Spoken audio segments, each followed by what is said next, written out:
আগরতলা থেকে এসে, তো এখানে আমিও গেছি ওই ধর্মনগর দেওয়ান বাসা দিগ্বিজয় চক্রবর্তীর বাড়িতে। তো আমরা গিয়া মিটারে আমরা সিল পাইছি, সিল ভাঙা পাইছি। তো সিল ভাঙা পাইছি মানে এটা একটা বিদ্যুৎ চুরি উনি এই জন্য আমরা যথারীতি বিদ্যুৎ দপ্তর কী করেছে, অফিসিয়াল বিভিন্ন আগরতলার থেকে আগত ডিজিএম ছিল, সিনিয়র ম্যানেজার ছিল, আমিও ছিলাম এখানে ধর্মনগরের সিনিয়র ম্যানেজার যুবরাজনগরের ছিল, তারা এবার আমাদের সঙ্গে পুলিশের লোকও ছিল।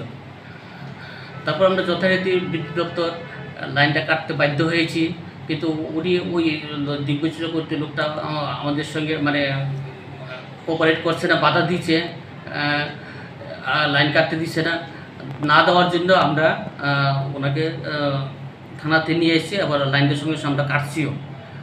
এবার এখানে ঘটনা থানাতে যখন আমরা আইসি তখন অনেক লোক আসে, তারা ওর সঙ্গে ফোন করে আনছে। কিন্তু ঘটনাচক্র দেখলাম তারা করতেছে কংগ্রেসের লোক, কংগ্রেসের নেতা বা এরকম। আমরা তো এই কংগ্রেসের নেতা কি আমরা এই উদ্দেশ্য নিয়ে গেছি না, আমরা কনজিউমারের বাড়িতে চেক করার জন্য প্র্যাকটিস। যার ফলে এখানে তো অনেক লোকের পরীক্ষিত, ওসি সাহেবও ছিলেন, ওসি ম্যাডামও ছিলেন, তারপরে এসডিপি সাহেবও আসলেন। আয়া আপনারা ওইটা কম্পাউন্ডেবল, এটা তো বিদ্যুৎ দপ্তরের ব্যাপার, এটা নিজেরা আলোচনা করেন না, ওইটা আপনারা সমাধান করেন, এখানে যদি সমাধান করতে পারেন। মানে আপনি বলতে চাইছেন উনি বিদ্যুৎ গাবলা করেছেন বা চুরি করেছেন? তাদের কি ফাইন করা হয়েছে? না, তাদের ফাইন করা হয়েছে।